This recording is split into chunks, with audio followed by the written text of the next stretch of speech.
सामीन कराम अस्सलाम वालेकुम। करबला में जब फौज यजीद ने मौला हुसैन अलैहिस्सलाम को शहीद कर दिया, ख़याम को जला दिया, मोहम्मद के ख़याम में आके उनके सामान को देखता, जो कीमती चीज़ होती उसको लूट लेता। बीबी ज़ैनब तमाम बीवियों और बच्चों को संभालती थीं।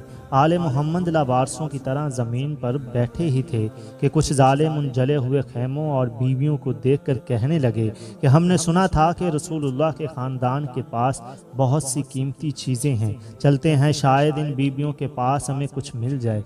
बस वो ज़ालिम जैसे ही उन बीवियों के पास आते हैं तो बीबी ज़ैनब दूर से उनको देखकर कहती हैं कि ऐ ज़ालिमों, तुमने रसूलुल्लाह के बच्चों को कत्ल कर दिया, हमारे ख़याम को लूट लिया, अब क्या लूटने आए हो। वो फिर भी पास आते जाते हैं। करबला का वो मंज़र, वो सांप जो मशद सांप के कबाइल में से थे, देख रहे थे। वो उन जालिमों की तरफ दौड़ते हैं और एक सांप उस जालिम को काट लेता है। वो ज़मीन पर गिरकर तड़पने लगता है। दूसरे जालिम उसको देखकर भागने लगते हैं। वो सांप पूरी रात उन बीवियों का पहरा देते हैं ताकि कोई रसूलुल्लाह के ख़ानदान का दुश्मन आले रसूल की मस्तूरात के करीब ना आ सके। तो सामीन कराम, वो रात इस तरह सांपों की निगरानी में गुजारी जाती है।